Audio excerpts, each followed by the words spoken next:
hopefully this will be the last part. I feel like I'm really close to finishing though.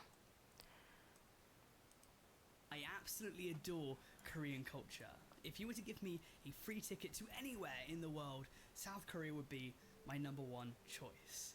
I therefore thought that it would make sense to research the folklore and urban legends in the country and relay the information onto you guys because you like it so much. I've even learnt an incredible amount of insanely interesting things myself, from virgin ghosts to mountain-dwelling goblins to cultural superstitions and everything in between. I hope by now you guys know what an iceberg chart is, because this is the South Korean folklore and urban legends iceberg explained. Quick disclaimer, I don't speak any Korean. My pronunciations will very likely be quite off. I already know this, but I will try my best. Now, South Korean culture is rife with folklore. It's absolutely everywhere you go, even down to the currency. This is the story of ghost money, and the tale goes that years ago there was a man by the name of Mr. Kim, and he was the president of the Korean Minting and Security Printing Corporation based in Daejeon. One day, he was on a business trip away overseas when his daughter, Kim Min-ji, was abducted and murdered via dismemberment. To make matters worse, the evil people...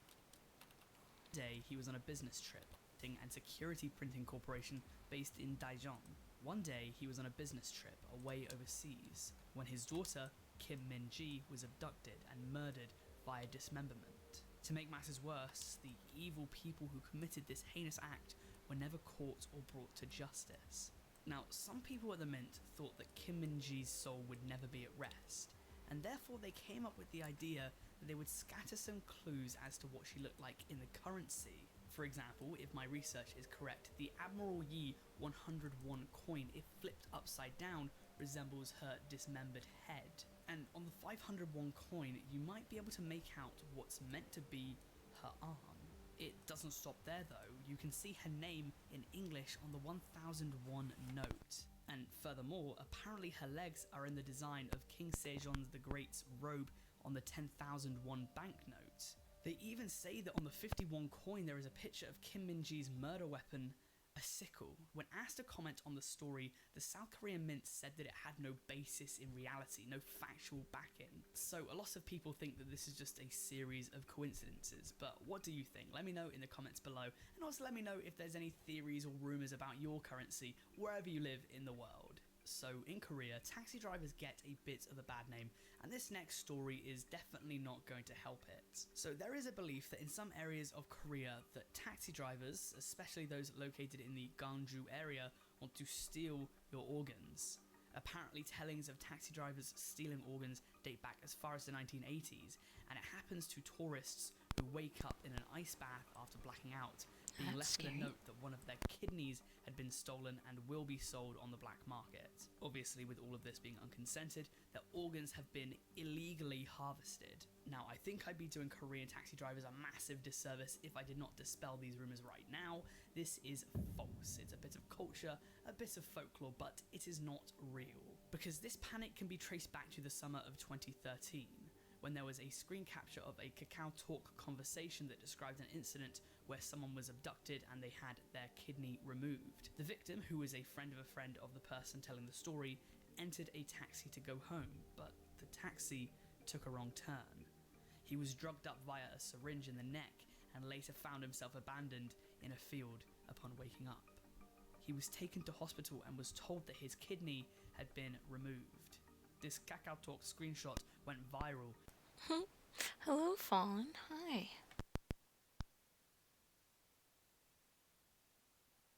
I'm now listening to Korean folklore and urban legends. So this one's talking about organs being harvested, something creepy like that. So hope you enjoy hearing this while you see, yes, there goes the kidneys. And had thousands of likes and shares on Facebook. And according to an article I found on I don't know why, but the first time I saw anything to do with the kidneys being harvested just makes me think of Charlie the Unicorn, because his evil friends, remember when they take his kidney, he wakes up and is got a stitch on his side. It's so stupid, but Yep, that's what it makes me think of. Report that an elderly woman was so worried about her husband, who was drunk and was coming home in the back of a taxi, that she warned him about the kidney harvesting ring.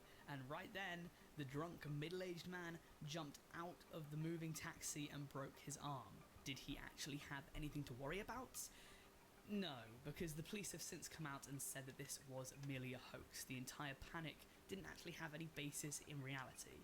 And so the locals of Gwangju can sit in the back of their taxis now, knowing that their organs will not be harvested. So this next one isn't a grand story about death, murder, or organ harvesting, but it is a nice little insight into Korean culture and superstitions. And that is that many people throughout the entirety of South Korea actually have a bit of a superstition or a fear of leaving the fan on at night. That's right, some people actually think it's dangerous to sleep with the fan on. Have you ever been in a situation where it's a really hot summer's night, for example? Like, really hot. You can't take off any more layers and you're boiling. You have a fan next to you, so you might as well use it, right? Well, many Koreans would actually rather lie there hot than keep the fan running, because it's been instilled in them at an early age that if they do turn the fan on, It's gonna they fall and will chop their die. head off, Some right? think that leaving the fan on all night might lower your body heat and you'll die of hypothermia, Oh. and some others think that by putting the fan on all night in a sealed room, you can actually suffocate. And so Really? you rarely see any Koreans leaving the fan Okay, on that's overnight. actually very different than what I thought it was gonna be. I've always pictured like, it being something scary like it breaking and then falling and chopping you off as it falls. That's what I was thinking was gonna happen, but they're thinking of the air stuff and what it does to you that way. This theory is only spurred on by websites that spread the news. I personally have a fan I use all the time over the summer. I need it. Even though the UK summers are really mild, we have no air conditioning, so I'll leave this bad boy on all night over the summer if I want to. And yeah, I haven't died. Or at least, not yet. By the way, shout out if you remember that fan from earlier videos. I used to have it on my desk. Not these days anymore, though. I don't know if I've ever covered this topic on the channel before, at least not this specific. Yeah, you have to have fans on. I mean, they're the only affordable air conditioning. Yeah. So that's why it's just, I guess they mean only overnight, but like you can't sleep when you're roasting, so I don't get it. It's just Topic. It's the interesting. idea of the virgin ghost. The idea that if someone dies a virgin, specifically a woman, if a woman dies a virgin, she will come back to haunt people. The What? idea of the virginity is just really common in horror, isn't Weird. it? I mean, if we're looking at like a cabin in the woods kind of thing, it's always the virgin girl that survives. OnlyFans. One that hasn't had sex or Oh hasn't my done drugs or gosh. anything. That's It is pretty a very good. interesting thing that purity and horror are very much intertwined, aren't they? So in Korea, these virgin ghosts are known by a few different names, including Malmeong, Sonmalmeong, and Songaski. And the reason for their origin ties together both history and sociology. Now, I don't think it's a controversial statement to say that throughout history, if we're looking at the sexes, women have basically been shafted in every culture ever, forever. And the same has to be said about Korea, whereby historically a woman's Got my AC on right now. Fans. Oh, yeah, electric bill. Yeah, I mean, unfortunately, in order to. So it's one thing you could, not have anything on and then not be able to focus or do anything at all. Or you can have the things on and use money. So it's like a lose lose, except I'm feeling like quality of life wise, even if it's annoying to pay for, if you're able to at least enjoy living a little longer, I feel like it's worth it. That's how I think of it, at least. Instead of like, oh roles my for gosh, my sister, she last year had to live in a cabin that had no air conditioning and also zero ventilation, and she lived in the mountains with it, but because there's no ventilation, that equals any heat that the cabin absorbed would stay in the cabin. So it was like constantly above 90, I'd say like up to 95 degrees. And so you're just constantly sweating. It was horrible. And that was with 4 or 5 fans on, but literally the air couldn't circulate even if you opened the door, nothing would leave. It was just, yeah, it was not enjoyable. To be a good daughter to her father, then a good wife to her husband, and then a good mother to her children. If a girl or woman were to die a virgin, she wouldn't be able to accomplish all of those things, right? And therefore, in many Koreans' eyes, at least historically, her life would have been pointless. It would have been meaningless. That's For this depressing. reason, they say that if a woman dies a virgin, she will become How dare you not have children? an evil spirit. To be fair, the Koreans would take it even further than this though, because they would say that these ghosts would possess people, and basically if you're a woman and you didn't want to get married in the future, people would say that you have been possessed by a virgin ghost. What is the heck? Shithousery banter. Marriage That's would so... basically force upon people, because if you didn't want to get married, they would say that You're gonna turn into a demon. They would be absolutely pariahed in their communities if they refused to get married. Now, you might think that people did this for social control over women. It's definitely a possibility. But based upon what I've researched, I genuinely... Let me see, what did he say right there? It's definitely a possibility. Absolutely a byproduct. But Okay. based upon what I've researched, I genuinely believe that people genuinely believe this. On the Wikipedia Why, page though? about Korean virgin ghosts, there's a small passage which I believe might have been translated or perhaps written by someone whose first language is not English. So please take this with a grain of salt. But I'm under the impression that back in the day, if a virgin woman were to die, they'd be buried with dolls that emphasize male genitalia in their coffin. What the To me, heck? That's creepy. Can you imagine being buried with a penis doll? That's so weird. It appears as though people were genuinely concerned when a woman died a virgin, not That is because they so wanted bizarre. to control women, but because they were actually scared of the demons that might possess them or something. Because I think it would be a horrible, horrible thing to bury your own daughter or something with dolls with massive dongs just because you love the patriarchy. I don't know, maybe that's just me taking it a bit too far, but I mean, I can't imagine that people did this as absolute bad. I think people were genuinely scared. If we're talking about how they look, you've that's very weird. likely seen this kind of figure before. She's a completely classic Asian spirit, long white dress, straight black hair that covers her face and goes all the way down, and she usually stands their arms at her side.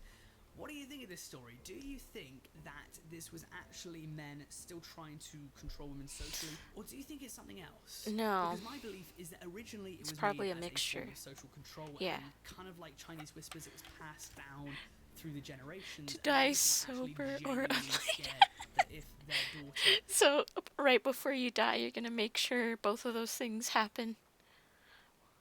dies a virgin, that she will become a ghost, because I still can't get past the Otherwise, dolls you'll with have to massive be buried with it. Oh, well, only only if you're a woman, though. You have to be buried with a penis doll. dongs. It just doesn't Can't make get sense past the dolls with massive dongs.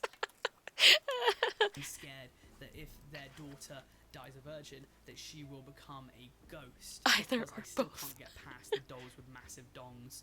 It just doesn't make any sense to me, but maybe there was something else going on here. I'm definitely not the most qualified person to talk about this, so let me know, what do you think? Next up, Kumiho, a 9-tailed fox that appears all over South Korean culture and folklore. By the way, we have absolutely no relation. Just because I'm Fox Akubo does not mean I have anything to do with any foxes whatsoever. It was a dumb name chosen over the pandemic. Doesn't mean I'm some sort of weird fox furry or anything, okay? Let me just make that clear right now. Either way, this character is absolutely That's majestic cool that in terms of aesthetic. But in terms of personality, The it nine-tailed couldn't be fox, further from also that. in They say Korea. that the Kumiho can shapeshift between woman and fox. And yeah, I am not a furry. This is definitely furry bait. Let me just say that right now. Because even when she's a woman, she still retains some sort of fox-like features. Like she'll have fox ears or keep a fox tail. Her countenance changes, but her face does not. Even more different to me is that she is completely and utterly evil. Because, and we've spoken about this Ew, type what the of urban heck? legend, Showing these completely and utterly evil. Because, instead and we've of ends of foxtails, it's showing these bodies attached to Spoken the about ends. this type of urban legend before, she'll use her natural good looks to speak to boys, and then they'll let their guard Oh, down, what seeing the he wasn't really heck? Okay, if you want to see the terrifying picture, go to 1044 in this video. That is so weird. threats. I mean, And when this it's a cool happens, monster, I guess. It's just really strange. she will get them alone and kill them. In the case of the Kumiho, she does this by reportedly eating their hearts and livers out. In Ew. some tellings of the story, she won't even target living victims. Actually, instead, she will wander around graveyards and eat out the decaying hearts of corpses. Ew. Our next story takes place just north of Seoul. There is a highway called Juyuro which connects Gonyang to Paju. Jeruro highway crashes. The area is known for its frequent foggy weather, which is the culprit behind a slew of car accidents that occur every year. Now, this is perhaps a little bit And let me odd. guess, It could be seen as a very everyone decides to keep going at the same speed and never slows down. That's probably what happens. It's a common thing for humans to do, because they're like, nah, I can keep going. Nature can't stop me. And then, oh no, my car spun out. How'd that happen? logical explanation for the frequent crashes in the area, but some locals believe that in regards to this highway, perhaps there's something a bit more supernatural going on. Some people blame the prolific car crashes on a young woman on the side of the road. Is it another Notably virgin ghost? dressed with what at first No, I'm just glance kidding, I don't know. looks like sunglasses. Here's the thing though, many people who claim to have seen her have confirmed that upon closer inspection, what seem like black circular sunglasses are actually the remains of her eyes upon her face. Ew. Because this woman apparently has had her eyes gouged out. Nobody knows for certain who she is Gross. or why she's there, but some people say that she might be there to steal the Guess that's eyes one of way to victims shield of your car eyes from the crashes, sun. Just waiting don't have eyes. patiently for the right set to come along, so that one day she'll be seen as normal by the rest of the world. So this next one is a little bit less spooky or creepy than some of the other ones on this list. It's a fun little story about tattoos. Now, I think it's fair to say that perhaps over in East Asia, their views towards tattoos are a bit different to ours. Over here in the UK, at the very least, I know a lot of people that have tats. I personally don't. I don't know if I'll ever get a tattoo. It's not really something that I've ever really cared for, and especially a lot of the time I see tattoos, I'm like, that's f***ing shit. I have a lot of tattoo red flags, and in South Korea they have the exact same, with the practice generally only being seen as enjoyed by antisocial people and gang members. By the way, let me know down below, do you have tattoos, and if so, what are they of, and do you regret them? If not, do you ever want them? Why not? And if you were to get them, what would you get? I'm interested to read your responses. Either way, culturally, the stigma surrounding tattoos is probably what's led to the legend, because they say that in South Korea, if you get your tats done with chicken blood instead of ink, they're Ew. actually invisible until you raise your Hydrate, body thank you. temperature. They say that the lead causes of Water. having these tattoos show are drinking alcohol, drinking hot drinks, being in a hot bath, or exercising. Once your body temperature goes back to normal, so does the tattoo, disappearing once again until Oh, that's strange. you raise your body with chicken blood instead of ink. They're actually Chicken blood. invisible until you raise your body temperature. They say that the lead causes of having these tattoos show are drinking alcohol, drinking hot drinks, being in a hot bath, or exercising. Once your body temperature goes That back would to be cool to have a tattoo that only show up when your body is a certain temperature. normal, so does the tattoo, disappearing once again until Oops. you raise your body temperature. I have another question for you guys. This video is just a bit of a comment bonanza. What is the weirdest dream you guys have ever had? At least the weirdest dream that you're willing to share. In South Korea, they think that dreams mean a lot, and having the wrong dream could actually lead you to having your soul stolen. Let me explain. The dream in question is actually to do with Crap. dreaming about your deceased loved ones. I think Paul McCartney said he wrote Let It Be after he had a dream of his deceased mother just saying, let it be, it's fine. Some people over in South Korea would... I'm trying to remember. Oh, there's the chat room. I accidentally... Okay, that's wrong. I accidentally moved things around. Didn't mean to. There we go.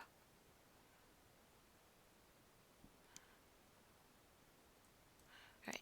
would say that it's awful, horrible luck and a bad omen, especially if you're dreaming of the deceased loved one who is standing over a water body, it's said. Huh. Worst of all, if they're able to wrap you in their embrace, it's game over because it's said that you will certainly have your soul stolen by the dreamed figure. This almost happened to a man whose grandmother had recently passed away. He saw her every night standing over a body of water, Ooh. each time getting closer and closer. No. Eventually, he told his loving wife about the spirit, and she told him this very information. The story goes on to say that he worked out that his family had kept an item of hers that they were meant to dispose of, and only once they did dispose of it could her soul move on. If they hadn't, who knows? She might have taken his.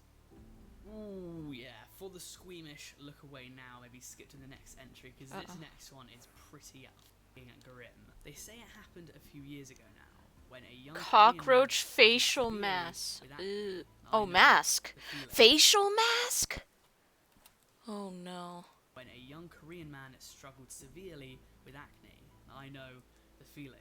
He had struggled with it for a while, and it was a massive insecurity of his. So one day he decided to look up on the internet how to cure his dreaded affliction. But not before checking out Fox Akimbo's Instagram, Twitter, Discord and Patreon. Follow me and support me on all of those. Wow. Links are in the description. Thank you very much. He read online that he had to place a cockroach on his pillow and sleep. And in a moment of what can only be called absolute desperation, he went through with it. Now, when he woke up the next day, he was actually very surprised with the results. He ran over to the mirror, barely noticing that the cockroach was nowhere to be seen. And yeah, to his surprise, his acne was cleared in a single night. He got dressed and he went to school with a pep in his step that day. And that would have been the end of it, if not for something he discovered the very next day. He woke up with an extremely itchy face, and when he went to the mirror to figure out why, that's when he noticed it.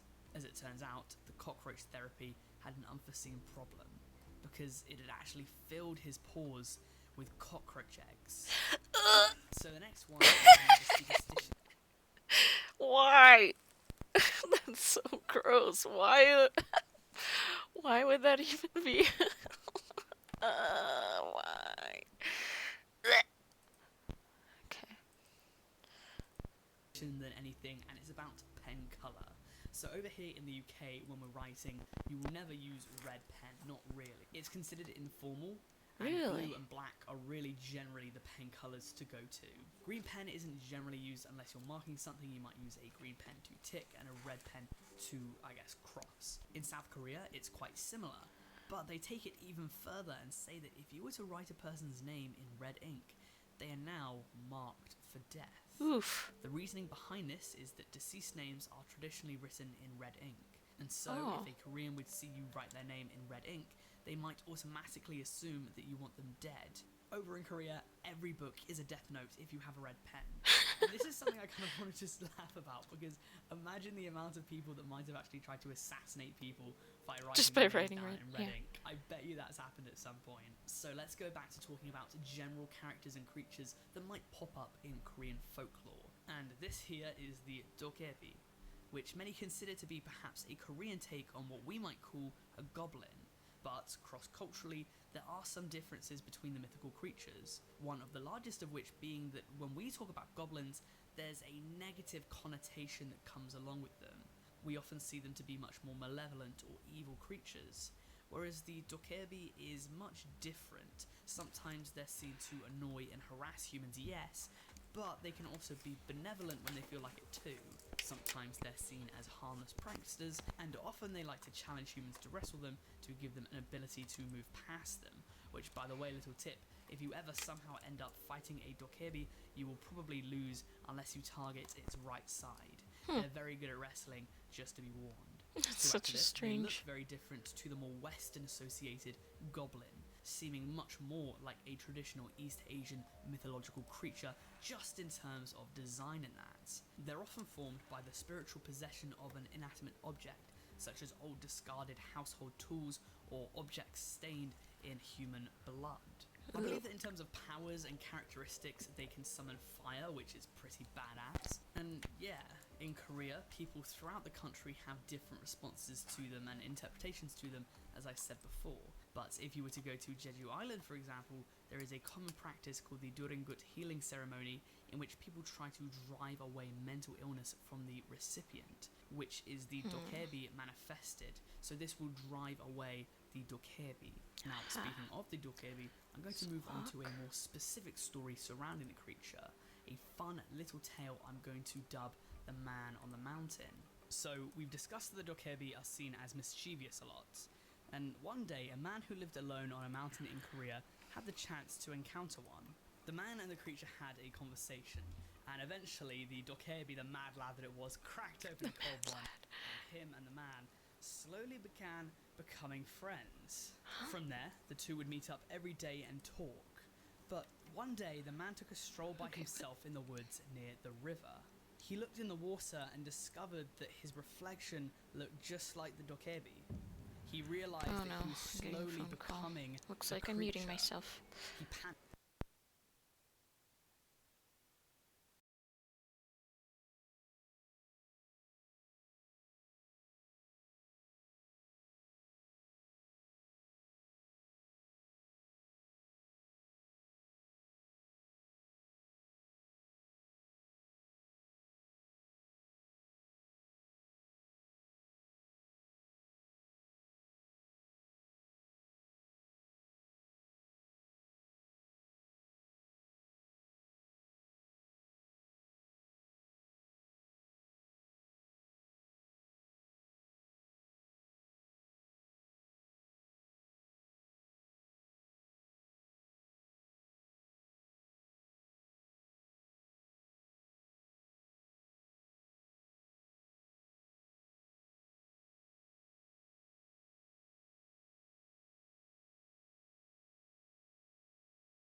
Hi, I'm back. I'm sure you missed me.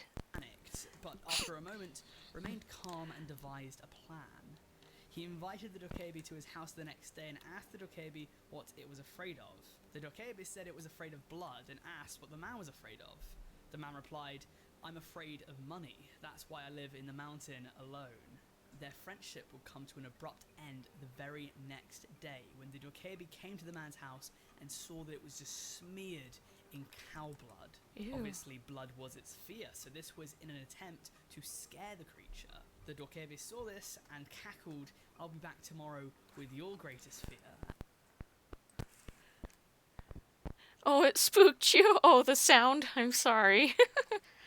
And this is where the story gets fun, because the next day the Dokebi brought bags of money and threw it at the old man.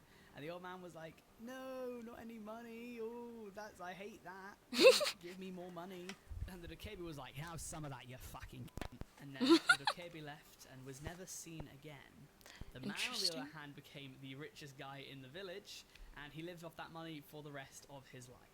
As a way of providing even more folklore to you, I thought that I would kind of follow up on something I've been doing throughout this video and give you some insight into Korean superstitions. Cultures throughout the world have superstitions, and Korea is actually quite a superstitious place, I've come to realise. So I've already covered fans at night and red ink, but I've got a few more quick fire superstitions to throw at you, and we can just talk about them. For one, it's said that if you give your partner a pair of shoes for a gift, this is a big no-no because it will make them run away, very likely in the very pair of shoes that you have given them. Never In give Korea, if you're anyone your new girlfriend, shoes. getting her a new pair of cute shoes is not going to get her to get back with you.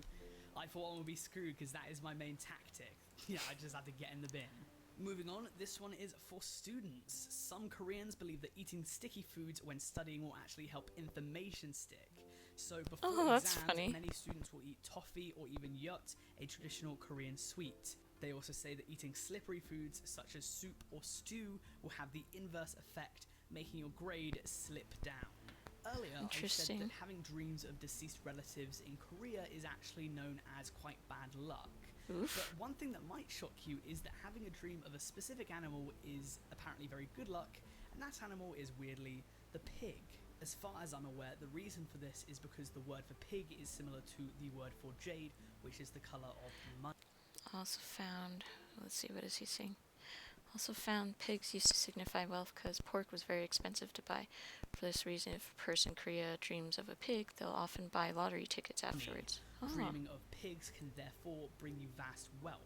So, some Koreans will go to bed Oh, hoping how to dream cute. of swine Is this where piggy banks and come not from? their deceased family members, which is strange, Gosh, very they're cute. interesting in my opinion. As is the number 4, which I believe is a little bit more common And knowledge. smiling but in and case you don't sleeping. know, in most East Asian countries, the number 4 is actually a very unlucky number. Yeah. Similar to in the West, number 13 tends to come up a lot in that regard. In England, and I believe much of the English-speaking Western world, numbers such as 7 and 27 tend to be considered very lucky. In fact, I think in most of the world, even Asia, 7 is considered lucky. Whereas number 13, as I said before, and 666 are unlucky. And I don't know if this was just my upbringing, but I was told when I was younger that the number 3 is unlucky because there's a rumour that Jesus died on the cross on the 3rd of the month at 3:33 p.m. at age 33.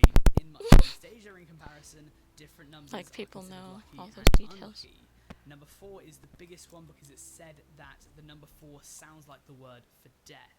For this reason, if you go to Korea, you might not find a 4th floor on buildings, which reminds me that wow. over here in England, some buildings won't have a 13th floor, some aeroplanes won't have a row 13, and some summer cabins won't have cabin number 13. I do like Wow. superstitions. I think they make our boring world just a little bit more interesting. But if we're comparing superstitions between the East and the West, I really want to talk about mirrors, because over here we have superstitions about mirrors that are very different actually to what a Korean might say about mirrors. So over here it said that if you break a mirror, you'll be cursed with about 7 years of bad luck. And this superstition actually goes about 2,000 years back, which I was extremely surprised to find out. In South Korea, in comparison, their superstition to do with mirrors is a bit different. They say that if you place a mirror behind the front door. So you open the door and you can see a mirror immediately. This is horrible luck because it will reflect good luck that might be coming into the house back out. So for this reason, Oh, in front rooms interesting. in Korea, especially facing towards the door, you will not find any mirrors. The next one I do have a bit of a problem with though. It's that washing your hair washes out the luck, which is a bit grim. And this isn't to say that Koreans never wash their hair, but they will not do it on specific days sometimes if they're following the superstition. And this is also quite funny to me because I think between this, the mirrors, and the sticky foods, I believe that Korean superstitions tend to be very literal. That you wash luck out, that you reflect good luck away, or that you're eating sticky food to help, ideas stick. In comparison over here, if you spill salt, why do you have to throw it over your left shoulder for good luck? It doesn't make any sense, it has no basis, and of course superstition, you might want to debunk them, but at least theirs have some sort of meaning behind them. Ours are just random, but I digress. Washing the luck out of your hair is apparently a thing whereby people will not wash their hair on New Year's Day because they want the luck of the new year to be with them, and students won't wash it before a test. This superstition definitely started with a male student in Korean high school who was talking to his crush before an exam or something, and she was like, why have you got shit in your hair? Why have you not washed your hair? And then he was like, oh, shit, it's bad luck to wash it out, maybe? And then, like, from there, the entire school just stopped washing their hair before exams, and it just spread like wildfire. So this next one is extremely comparable to something we have over in Europe and the USA, and this is the Bunshin Saba, if I've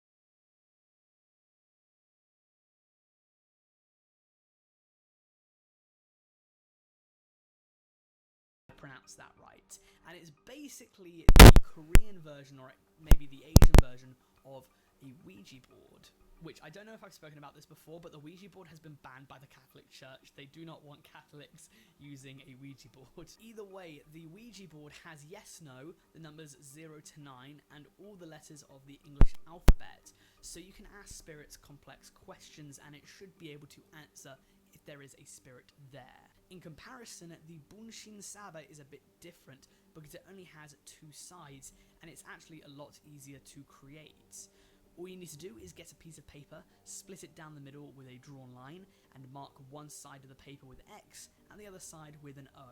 Hold a pen with multiple people at the same time and place it in the middle of the paper.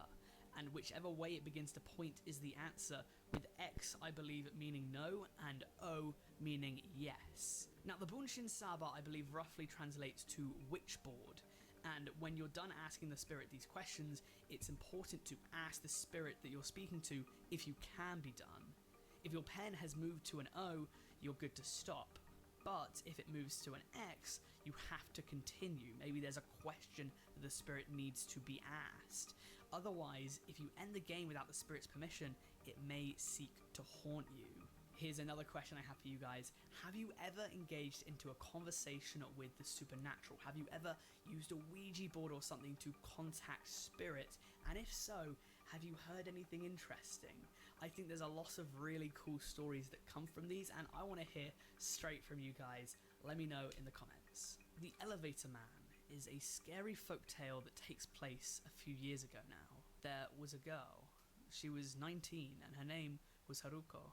It's said that she was a university student at a prestigious school that has been unnamed, and she lived on the 14th floor of her apartment building. One day, she was working on a school project at the library until late at night. She hated working late, but deadlines were soon approaching. Eventually, she finished her work and returned home down the dark alleys and streets of Korea. She finally arrived at her apartment building and pushed the button for the 14th floor. As the doors began to close, almost from out of nowhere, a very handsome man came running in, out of breath. He got his body in the way to make sure that the door wouldn't close and got inside the elevator with the 19-year-old. The two stood in silence as the elevator kept going up, and eventually it got to the 13th floor. The doors opened. He then stood out of the lift, and the man said, "See you later." And as the doors closed, he turned around, pulled a knife out of his jacket, and uttered the words, "Upstairs." Before the girl knew what to do, the doors closed in front of her eyes. The man then ran upstairs, and Haruko was in an absolute panic. She was screaming, trying to get out of the lift, but it was no use. Eventually, the elevator got to the 14th floor, and when it did, when the doors opened, she was greeted with the man standing there, knife in hand, with nowhere to run. Haruko was murdered, and many Koreans believe that this is a true story. They also say that this might be the reason why Korean elevators all now have a stop button, so that something as brutal as this would never happen again. With the worst part being that she knew that she was going to die.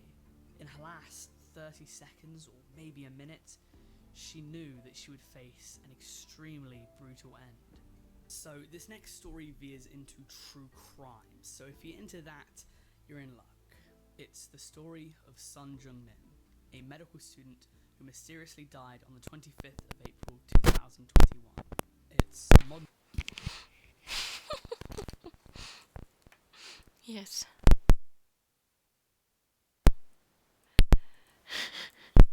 There are some. Whoa.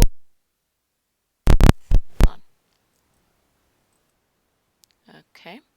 Some reason one of the mics was. That sucks. So she had. She was just killed for no reason. That's dumb. Not cool. Not cool, man. story that has sent shockwaves and shivers down the spines of Korean locals. His body would be discovered in the Han River 5 days after his death, and while he was seen a lot on the night that he went... See what happened to him. So this next story veers into true crime, so if you're into that, you're in luck. It's the story of Sun Jung-min, a medical student who mysteriously died on the 25th of April 2021. It's a modern story that has sent shockwaves and shivers down the spines of Korean locals. His body would be discovered in the Han River 5 days after his death, and while he was seen a lot on the night that he went missing, there were a mere 42 minutes whereby we don't know what's happened. The most important 42 minutes of all. And this case absolutely does break my heart, so fair warning here, we're about to delve into something very morbid. So what was the sequence of events that led to his disappearance?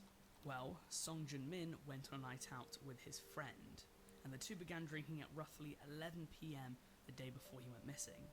At 1:30 AM, the future victim would send a message to his mother, and 20 minutes later he posted an Instagram video. The two were seen on several security cameras visibly drunk, and continued to drink before falling asleep together at a park at roughly 2 AM. This park was quite near to the Han River. The pair were asleep until 3:38 AM when Song Jun-min's friend had woken up to call his parents. In the phone call, he stated that he couldn't wake Song Jun-min up, but reportedly was nonchalant about it and fell back asleep until 4:27 AM. When he woke up, Son was gone, and he thought that Son had went home, so he decided to leave himself, being caught on CCTV leaving the park at roughly 4:30 AM. Just walking alone. After not being able to contact Son Jun-min, he would return about an hour later with his parents in an attempt to allegedly look for his supposed friend. So not too many details about this case have been given out to the public. So what leads do we have? For one, there were 2 wounds behind the ear of the body, but the autopsy has revealed that this was not the cause of his death. Apparently, 7 fishermen saw a man walk into water at about 4:40 AM, a man who didn't seem distressed with the situation. Was this Son? Were they making it up? Based upon the autopsy, apparently it's been confirmed that the victim actually breathed in water before he died. He wasn't unconscious at the time of his death. Now, this is where we're going to get into the conspiracy theories, because I want to give his friend the benefit of the doubt, but based upon the evidence that has been provided to us, a lot of people think that he is to blame. A picture taken at 2:18 AM shows his friend crouched over him. Now, reportedly, both of the two were extremely drunk. Little known secret, but I've actually been drunk many times, I know. And I don't want to say too much, but that's not really traditional drunk form. It would be very hard to stay balanced like that if you're as pissed as he said he was. Maybe the photo was taken at an incriminating time, but it's still suspicious. There's also something to be said about why the photo was taken in the first place. Apparently in Korea, taking videos or photos of other people in public is much rarer than it is over here. But the person who took it said that they felt that something was off. There's also the fact that the friend actually went home with Jungmin's phone, claiming that he had accidentally taken it by mistake because he was so drunk. He had also taken his shoes, which is even stranger, which he soon threw away because they had mud and sick on them. Which again is strange to throw away shoes like that. Are these red herrings, or could they be pieces of substantial evidence? Then there's Jungmin's father, who said that his son wouldn't have gone near the river because he was very afraid of water. So I think I should say right now, I feel as though it's my obligation that if you are drunk, please do not go near the water. Yes, the conspiracy theories here that it might have been his friend for some reason could be true, but there's also just as likely of a possibility, if not even more, that the man just walked into the water and never came out, like those fishermen would have said. Their testimony matches up. Looking online, I see about half the people believe that his friend had something to do with it, and about half the people thought that it was just a drunken accident. And I personally have absolutely no clue, but I truly, sincerely hope that eventually soon we can gain some more information, some further knowledge, and his family can put this awful, awful tragedy behind them. So I really hate to end it on a bummer note, but that's the last story I have for you guys. So if you enjoyed, please do like and subscribe, hit the big red button. It would help me out tremendously in the algorithm. Apart from that, please let me know down in the comments what you'd like to see me do next, because I'm only 113 videos in and I'm already out of ideas. Thank you for watching.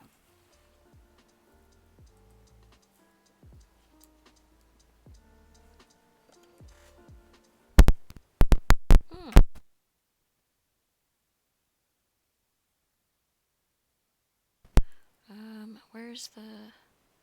How do you view the cards when they have stuff on the sides, you know, where they have the recommendations? Oh gosh, I'm tired. Why?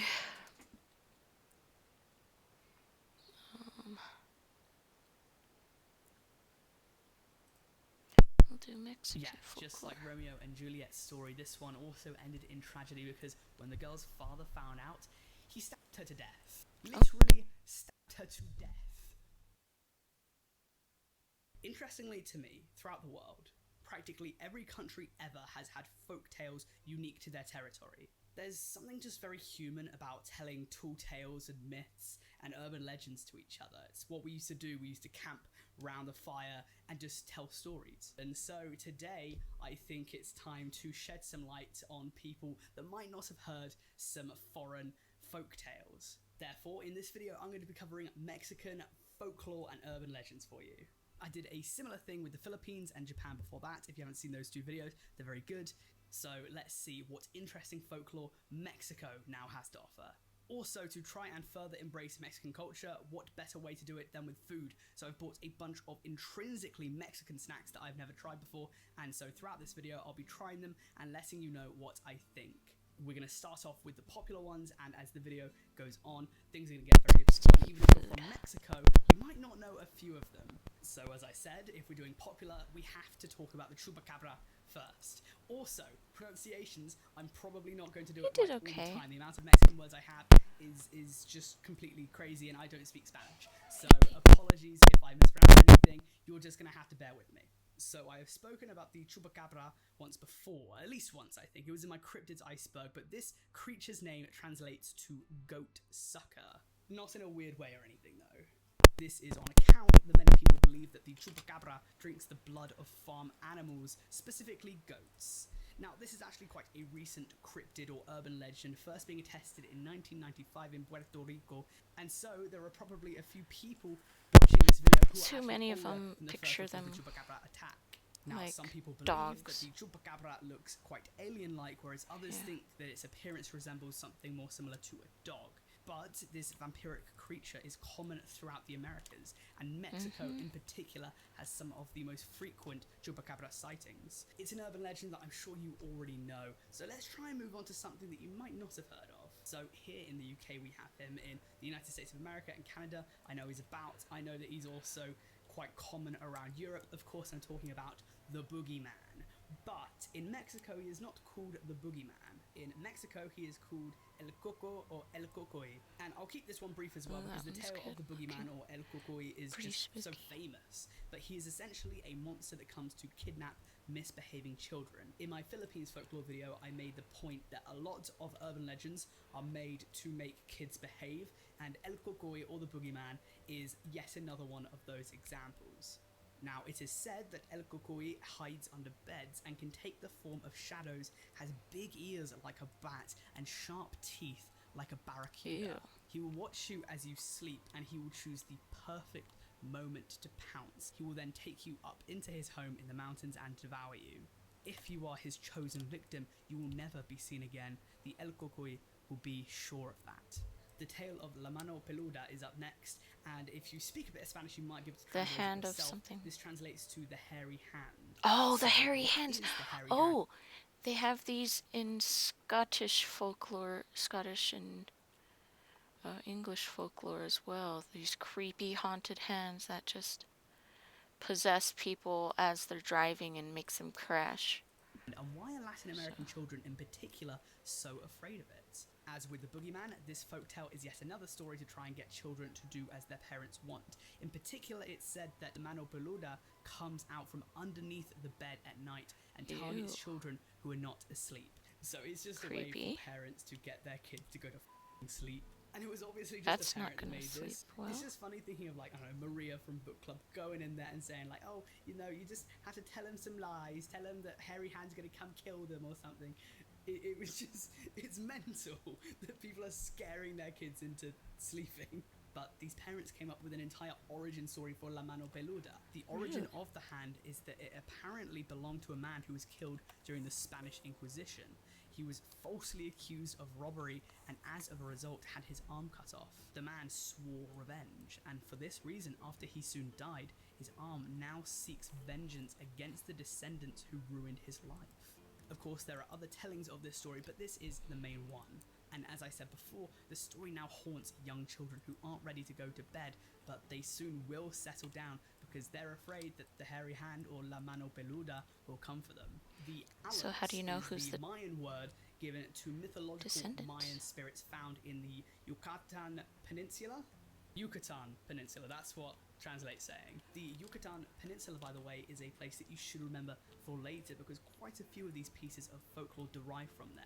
Now, if I were to paint you a word picture, these things tend to be about 3 foot tall and share resemblance with some beings that you might be a bit more familiar with, such as dwarves, elves, or goblins. What's interesting to me is that the Alex is one of the oldest urban legends we have today, or even that I've covered in general.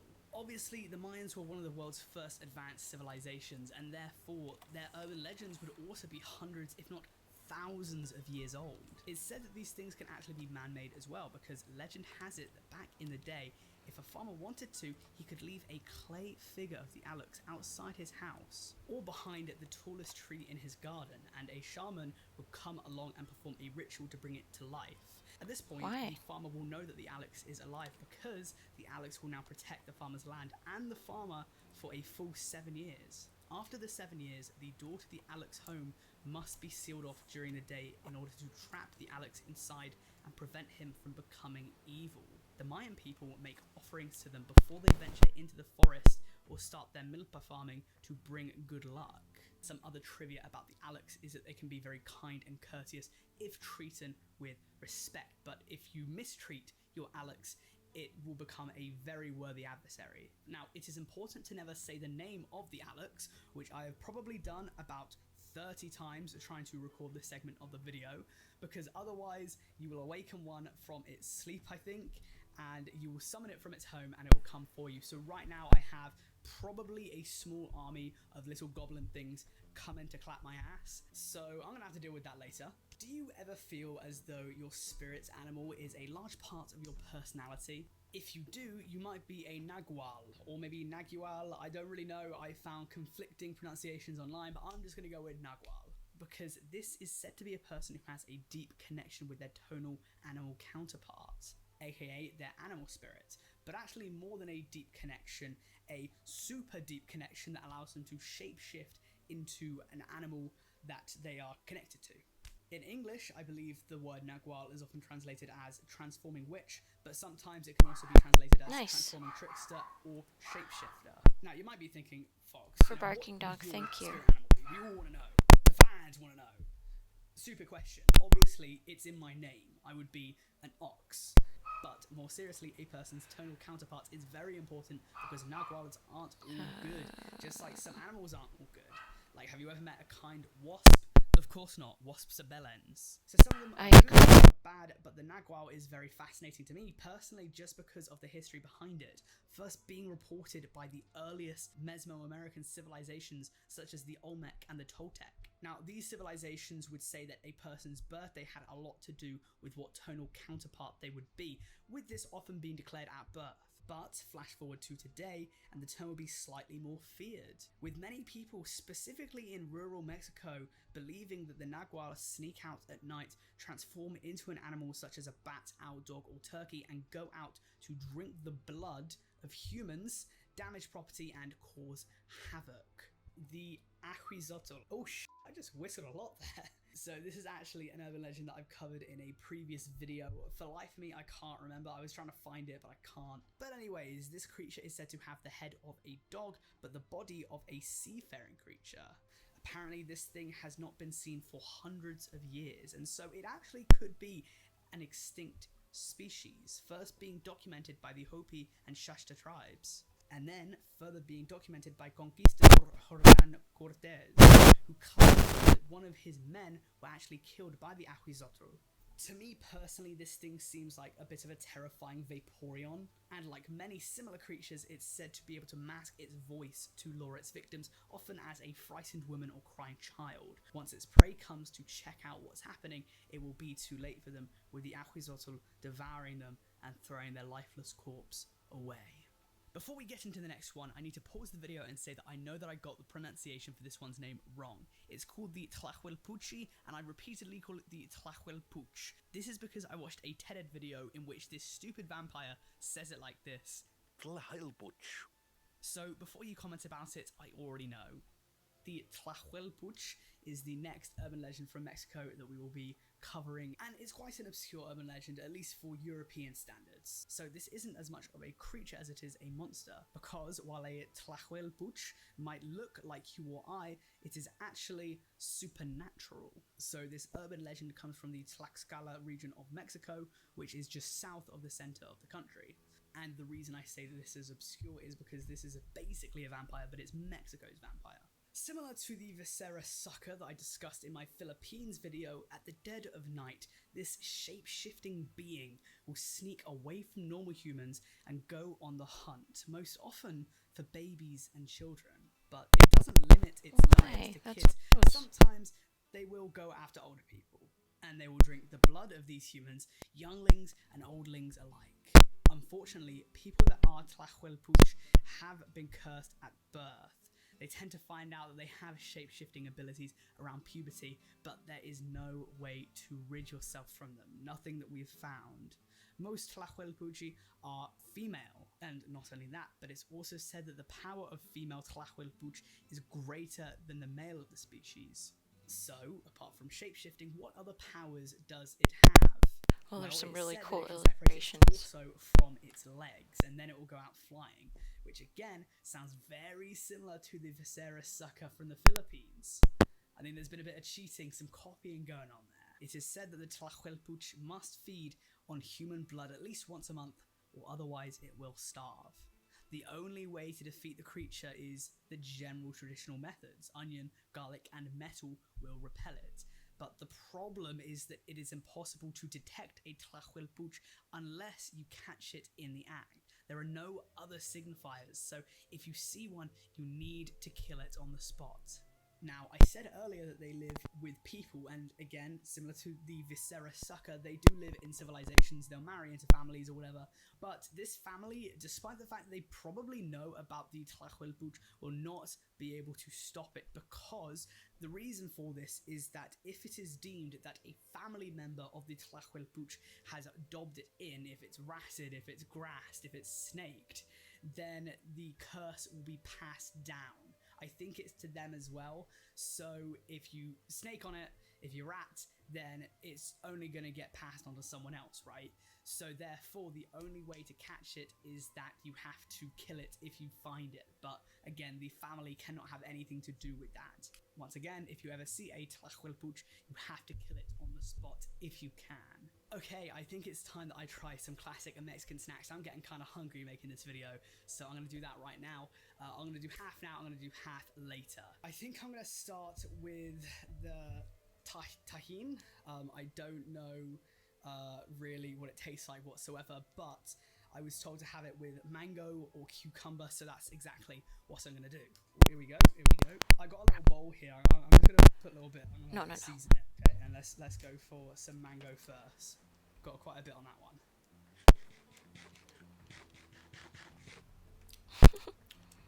Ooh,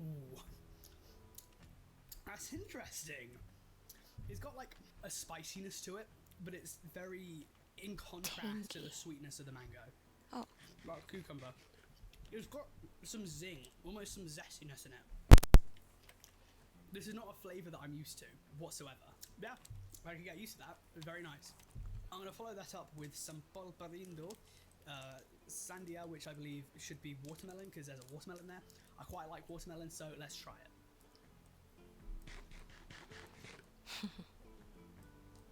I think it's fine. It's alright.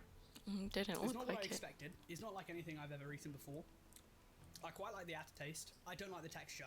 It's a little bit greasy, so I'm not massive on that. I've got 2 more polparindos left to go, but I wasn't massive. I think I give it like a 5. It's alright. It's alright. Again, the aftertaste is really nice. Okay, next I have some chips, which I couldn't get Takis, and these look quite similar. So I'm going to have some of these now, and I'm going to wash it down with a jarrito, which I'm very excited for. It smells so nice. It smells so good. So we'll try these chips first. Oh my, I did not expect them to be red. I thought they were going to be... Spicy, it looks like. Yep. This gringo likes. Oh my god, those are nice. Mexicans, they know how to season and spice. We went around the earth, Brits, looking for spices that we never used. It's got a little sizzle to it. It's got, again, like a zest of, I want to say it's lime because I saw the lime, but you can definitely taste the lime. It doesn't take away from the hotness. They got a sweetness, and it's balanced out by a lovely spice. I really like that. And now for the chorito, this one is guava. That is beautiful. That is really beautiful. Oh, it's lovely. Delicate, refreshing, nice and sweet, but not too much. Lovely colour on it as well. I mean, it's just fantastic. That's good.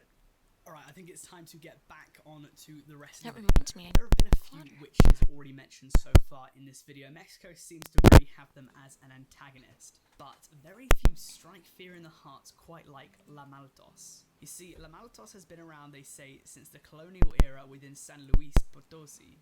Now, locals said that she had an affinity for the black arts, being very powerful in her craft. You would know it was her too because she rode around the cobbled streets of the city aboard a cart driven by 2 black horses.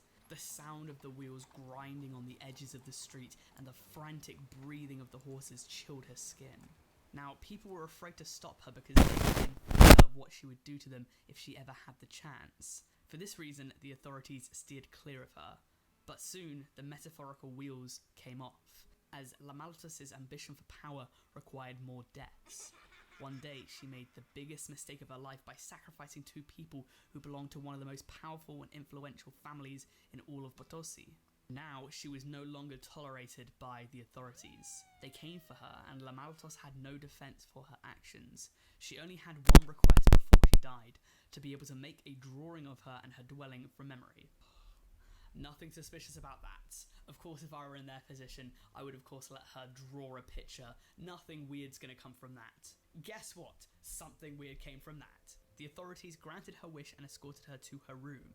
But instead of a house, she began drawing her horse and carriage, which miraculously came to life in front of everyone's eyes. Everyone was shell-shocked as to what was happening. La Maltos let out an evil streak, straddled her horses, and I guess flew away. That's what the article I found said. To this day, she has not returned to Potosi, and some people believe that it's because she's recognized her evil and feels guilty. But some still think that to this very day, La Maltos is crafting her plan to return or seek revenge out there somewhere, unknown and undetected. The Weeping Woman. This one, I believe, is very popular in Mexico. I know there's been a few movies about it, but I haven't heard of it myself. Once again, this is yet another piece of folklore to try and get your kids to behave. It's quite a common trope throughout, and here is my telling of the tale. So in Mexico and Latin America, she is known as La Llorona. As with most folklore, details vary telling to telling, but the general story is that many years ago, a beautiful woman named Maria married a conquistador. She had 2 children with him. However, one day she saw him with another woman and went crazy because of it. In a fit of blind rage, she took her 2 children down to the river and drowned them because of it. But as soon as the deed was done, she felt insane guilt and tried to take her own life, not being able to deal with what she had just done. She tried to drown herself but was not let into the afterlife, and so she has ever since been in purgatory, crying out for her drowned children, and it's only once she finds them can she move on. They say that she is dressed in complete white, which means that she is yet another white lady, which is a very common trope for a ghost story around the world. And legend states that she can be found near riverbanks and the water, because obviously that is where she drowned her children. That would be where she might want to look for them. Parents often Here, tell this she's story called to the their Ditch children in Witch. Mexico to get them to behave or to get them not to run off, especially again when they're around water. They say that if they run off, La Llorona is going to come and drown them too. So, just usual parenting techniques. La Lechuza. This is a unique story about a witch. It's not like anything I've ever heard. Here is the story. So, many years ago in Mexico, there was a witch who was exposed by the townspeople for using devil's magic. In return, they decided to murder the witch, but they made a big mistake. This is because the witch decided to enact revenge, and so even though we don't know how she did it, after she died, the legend states that she has since come back as a shapeshifter, spending much of her time as a giant bird. Legend has it that she is now a 7-foot tall owl with a wingspan of 15 feet, dedicated That's to cool. trying to murder people. She only comes out at night and has various tactics of luring her prey from their homes. I mentioned this with the Ahuizotl, but a lot of pieces of urban legend like to mask their voice as a crying child or a woman in distress, and so they'll mimic that, and that's how they get their prey. La Lechuza is the exact same. When someone comes out to check what's with the commotion, she will swoop down and take you with her massive talons. She's known for having enough strength to carry fully grown men up off the ground, never to be seen again by human eyes. Some say that she also whistles to gain attention of her soon-to-be victim. So how would you survive a La Lechuza attack? Well, this is actually very difficult. You might think maybe you might be able to shoot her, but apparently if you decide to shoot her, the bullets will come back and hit you instead, which sounds like a very OP power. I don't know what's going on there. That was some sort of like level 11 kind of spell she cast on herself. Pretty OP. She also has control of the weather, so if she wants to, she can make it storm, and this is how she might get a lot of people out on the road that are driving. She'll just bring in massive storms that might stall their cars and make it very hard for them to get around. They might crash, and then she can swoop down, pick them up, and they will never be seen again. Apparently, if you dream about her, she will likely come and kill a member of your family, and if you see her and are fortunate enough to survive an attack, this still isn't a good thing because she is a token of the worst luck imaginable. Something bad is going to go down. Still, it's said that there are only 2 known ways to get rid of La Lechuza. Number 1 is salt, but the website I found this information from gives no further details, so just have a salt shaker on hand. Number 2 is that you can curse and scream obscenities at it. Apparently this will scare it to go away. That's It doesn't pretty like getting sworn at. Which I think might be like the human reaction just to see La Lechuza up in the sky and just start saying like, "F you," witch. What are you doing here? And then she will fly away. So now that you know, if you ever see La Lechuza up in the sky, you have the best chance of defending yourself. Still though, chances you might make it out alive, pretty slim. The Shtabe is the next in a long line of female demons who use their sex appeal to lure in men before killing them. In basically every culture that I've been looking through over the past couple of weeks, this seems to be a very common trope for demons and evil spirits. So this legend derives from the Yucatan region of Mexico, a place that I have mentioned before in this very video. As with most of these, incomparable beauty, no man can resist, they go off with her, they die, yada yada yada. How did this spirit come to exist? It has a very rich backstory that is set hundreds of years ago. It can be traced to a pair of sisters, Shkeben and Utz Kulel, who lived in a small village in the Yucatan Peninsula. Now, these sisters couldn't be further from different, with Shkeben being known around the village for being very promiscuous. She was basically the village bike, whereas Utz Kulel was voluntarily celibate and was considered virtuous for being so. According to legend, Shkeben was such a hoe that the village considered exiling her for being a hoe, but they let her stay so that they could humiliate her. Now, despite their differing sex lives, if you were to dig a bit deeper, you would actually find that Shkeben was much nicer than her sister, tending to the sick and the homeless, helping injured animals, and more generally being noble to those who needed help. Utz Kulel, on the other hand, was much haughtier, thinking that because she was seen as pure, that she was better than others, especially people in a lower social position than her. And while she was meaner, the townspeople loved her because of her celibacy and overlooked her spiteful personality. The two eventually grew old and died.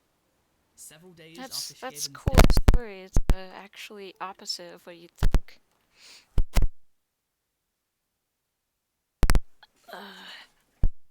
Just awful.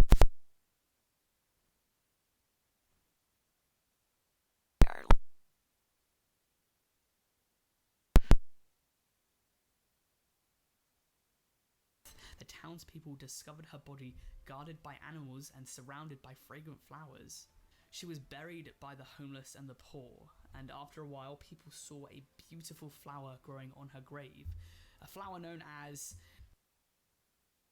Nina. The townspeople loved her because of her social position than her, and while she was meaner, the townspeople loved her because of her celibacy and overlooked her spiteful personality. The two eventually grew old and died. Several days after Shkeben's death, the townspeople discovered her body guarded by animals and surrounded by fragrant flowers. She was buried by the homeless and the poor, and after a while people saw a beautiful flower growing on her grave, a flower known as Stabetun. We'll say Stabetun. Utz Kulel, on the other hand, believed that her corpse would have a nicer smell than Shkeben's because she was pure, but it was reported to have an unbearable smell. The entire village gathered for Utz Kulel's funeral, whose grave mysteriously disappeared the next day. In the human world, Utz Kulel prayed to evil spirits to become a woman again in death, but the spirits instead turned her into Shtabe, a demon fueled only by jealousy and hatred, outwardly beautiful but inwardly hideous and cruel. She is said to wear a white dress, yet again being another white lady, and has long black hair that goes all the way down to her ankles. Obviously, demon hairdressers are very hard to come by these days. So the next urban legend I want to discuss is the red car, known in Mexico as El Carro de las Brujas, and also known in English as the Carriage of Witches. So the tale is that in Mexico there is a road that connects Mexico City to Cuernavaca, and some people say that this road is frequented by a mysterious red car. It's said that men who walk down this road all alone at the dead of night are often called out at by this car. They're catcalled. When they look over to see who's calling them, they'll see a number of These guys getting catcalled. That's actually kind of that's interesting. beautiful women inside. The number varies, but most people say it's 3 to 5. And lads, alright, I'm just gonna me and you lads, alright, women might want to skip ahead. These women will say the hottest shit ever to get you to go into that car. Like, the stuff So they're luring her, is luring straight them. up pornographic. And so, you know, if a dude's down bad, he's gonna hop in the car. Even if he's not, you're gonna get in the car. But this is a trap, which is gambit, if you will. You see, the stick in the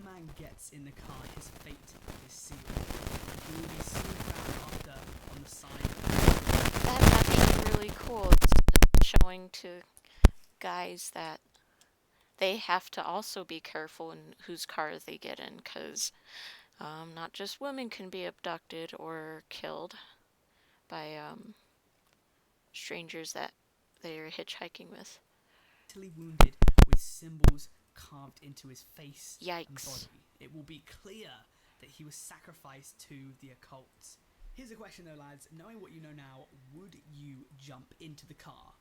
Knowing what I know, yes. They would just pull up. They wouldn't even have to say anything. I see a red car pulling up, I'm jumping in there.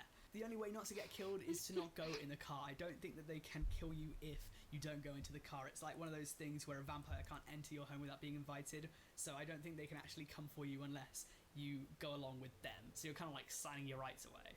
The only other thing I know about El Carro de las Brujas is that some people say that the car is red because it's painted with the blood of its victims. Really cool story personally. I love this tale. I think it's about time to finish off all the food that I have started. We're going to try boing first. I don't know if this is very common in Mexico, but I found it in the Mexican shop, so I thought I'd try it. This one is mango. Yeah, just tastes like mango juice. Nothing crazy about it. Nothing bad. Just mango juice. I think I might as well get this red one out of the way. I know it's spicy, so we'll try that. I don't know why Mexican sweets and stuff are spicy generally. I was told that. Oh, I got some spice in my eye. I'm not excited for this one. Let's try it though. Oh my god. No. That one's bad. No, I'm not having any more of that. Oh.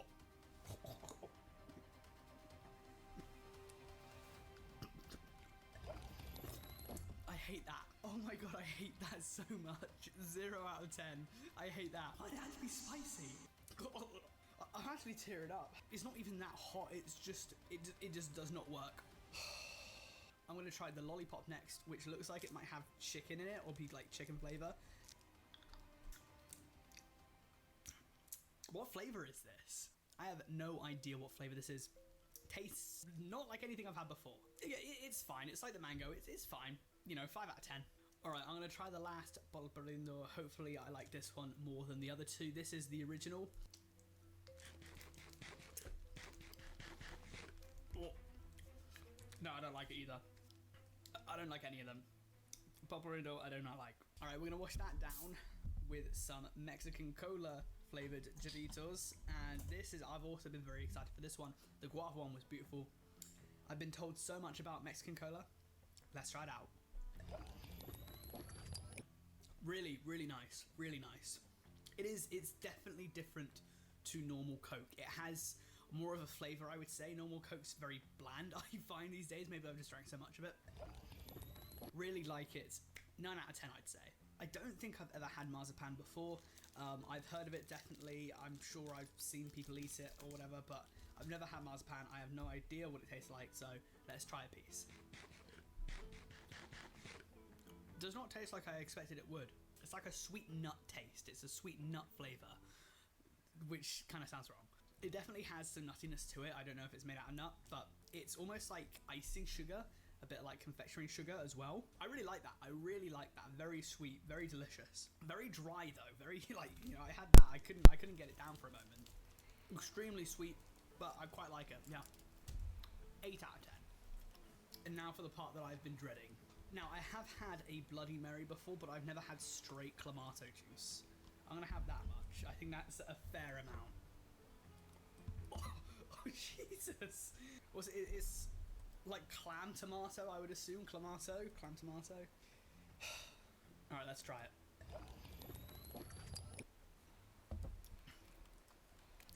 Tastes like cold soup. Tastes like a Cold demon tomato just pissed soup. in my mouth. Oh, gross. The aftertaste isn't actually that bad. I'll give it like a 3.5 out of 10. The shocker when it first went in though. Anyway, it's time to get back to the rest of the video. If you're looking for some folklore that you could actually visit, look no further than the girl in the tube house. I mean, okay, so technically you can't actually go inside the tube house, but you can see it. It is a real place to my knowledge. Whether the following story is real, that might be up to debate, but I'll let you be the judge of that. The story goes that as recently as the 1970s in Monterrey, there was once a wealthy family with a disabled daughter. For this reason, they wanted to build a house designed for her with ramps so that she would be able to live a lot easier, maybe not even feeling disabled. Construction began, and a short while later, the girl was excited to see the house, so she asked her dad, can I see it? The dad said yes, but tragically, on the day that she visited her soon-to-be house, there was an awful accident whereby 2 of the architects were killed by falling concrete in an extremely unlikely circumstance. This is not where the story would end, however, because due to the architects dying, the rest of their crews pulled out. The dad had to hire another team of builders to finish the house, and yet again, the girl and her family went to visit them. This time, however, misfortune would befall upon the girl herself, because as her parents took their eyes off of her just for a moment, she started falling backwards down a ramp, flying out of an open window and falling to her death. Yet again, the story goes on though, because after this sequence of cursed fortune, the parents decided that the house could not be lived in, and so they immediately put a stop to construction. Years later, the half-built house would be put on the market for a very small fee, but even still, few people were interested, apart from one family consisting of 2 parents and their son. The family checked out the place, and their son went upstairs to explore, when suddenly, a few minutes later, the parents heard him scream. They looked upstairs and saw him struggling with a little girl who had overpowered the boy and threw him out of the window. How rude! The exact same window that the disabled girl had fallen out of years prior. What The a boy little died, jerk she and the was. house would never be inhabited again. But some people say that at the dead of night, if you walk by the tube house, you might be able to hear a young girl crying, and the vision of a young boy playing at the entrance. Aww. Some say that you might even be able to spot a spectre of the young girl who waves to passers-by, with her soul trapped at the house. Why did she kill the young boy?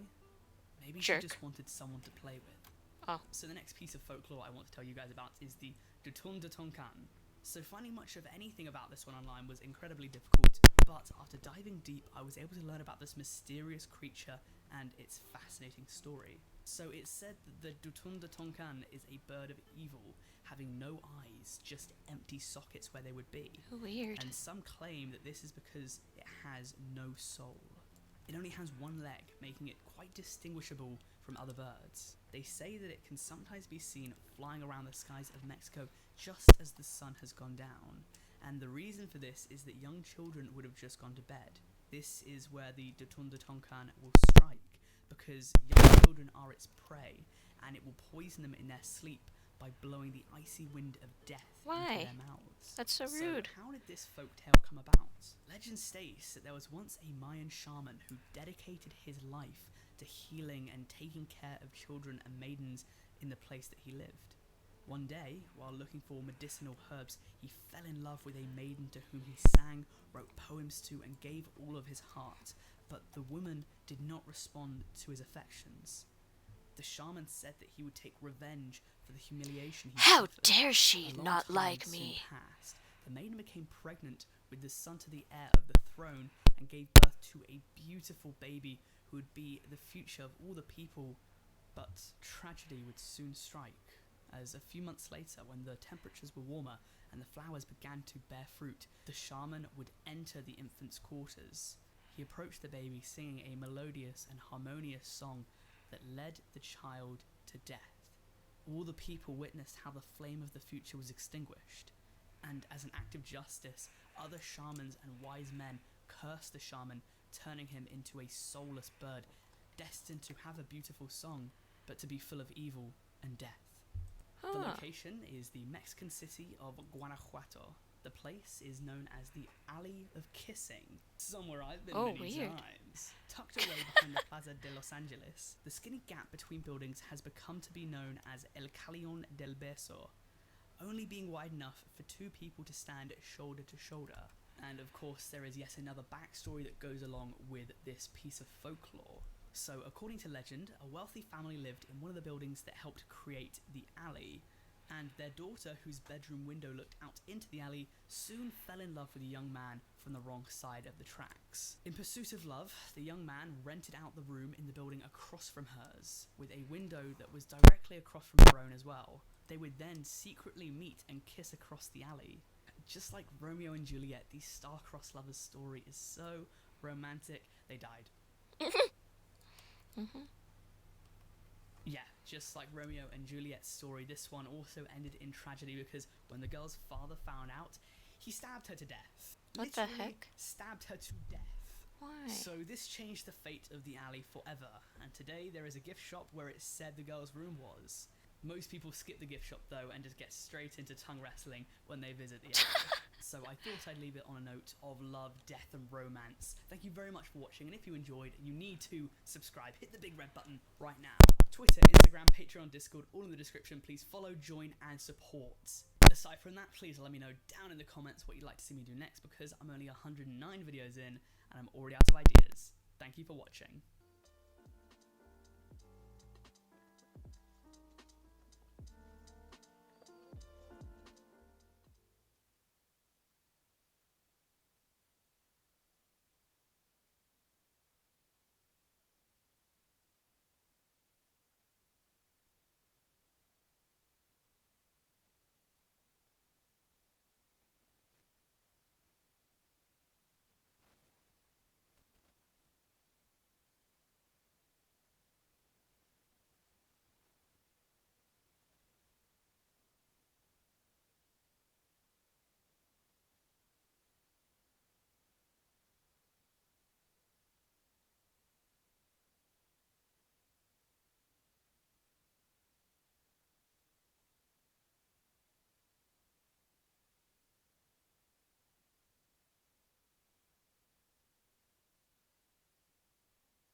Right.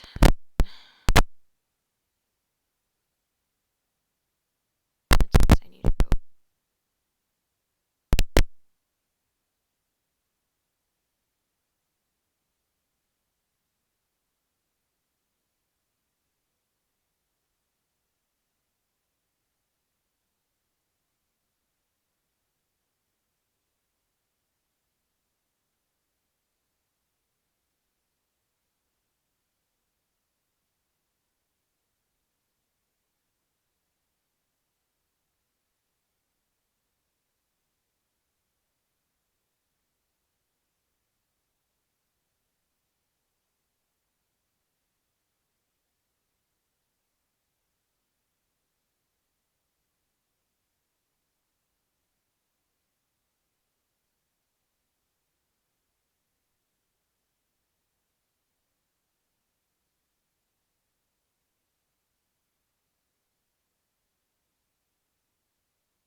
try to figure out how to make just some brightness on the edges, I suppose.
not quite.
we go. That's what I wanted.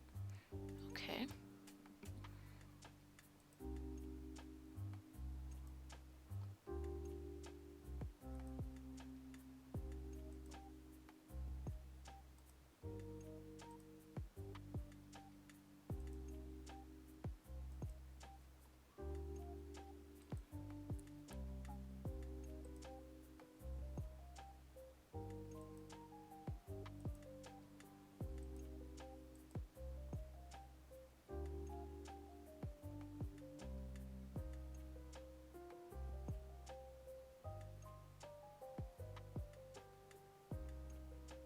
I guess I can't have a gradient overlay.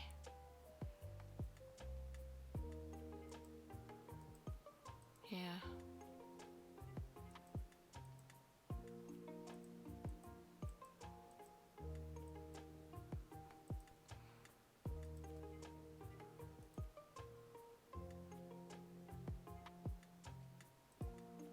Hmm.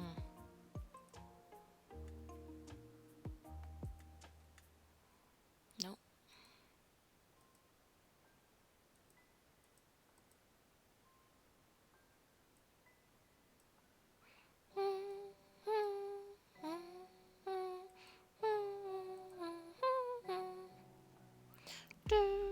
Oh, duh! Gradient overlay. Good. Okay. There we go.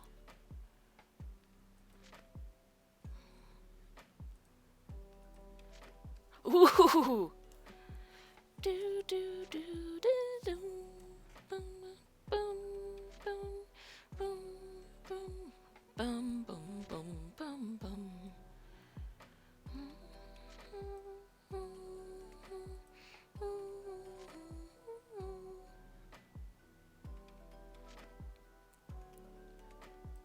Doon doon doon doon doon doon.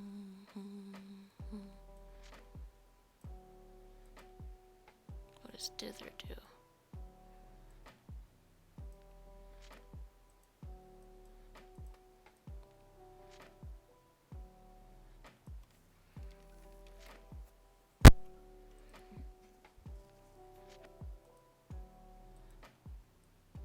Radial. There. Wait. Angle? No. Ooh, I like that.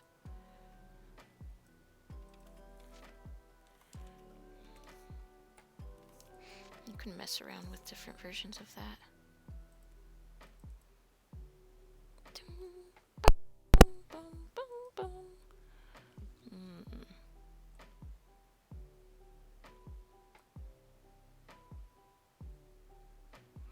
No.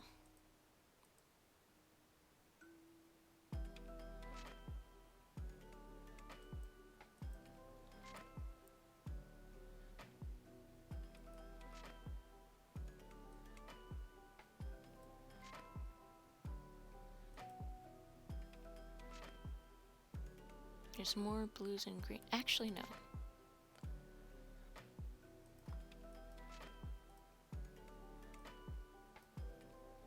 What does the scale do?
Guess that's the only way I can get it to line up, right?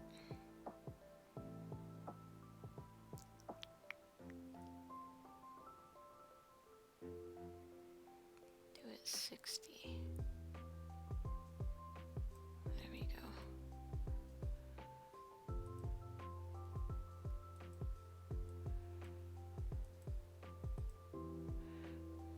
Opacity for this.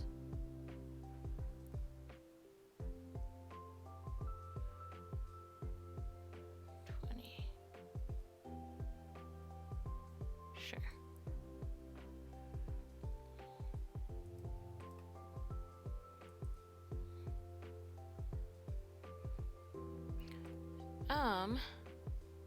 I don't know if Dancer Fallen's still there, but wanted to ask,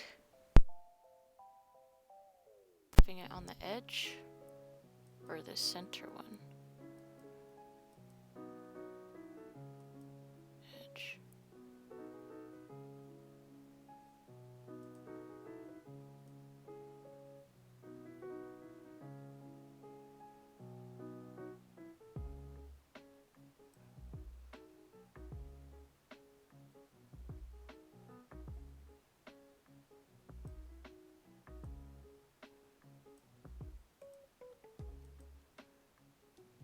Do, do, do, do, do.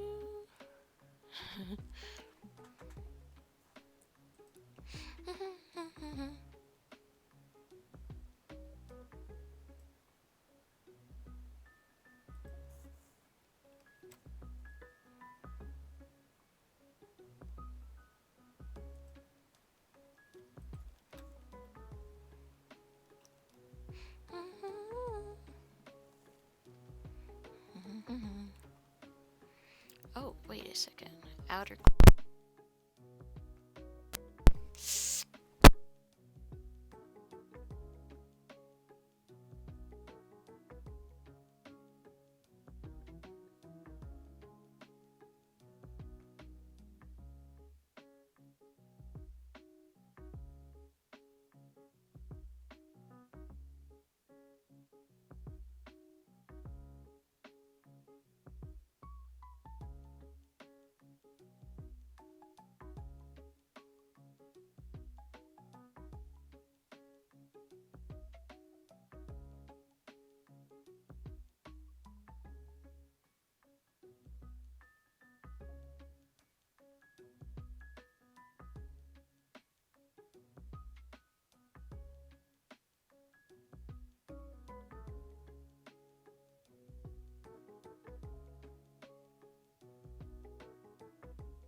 Ahem, I said stop right now. Thank you.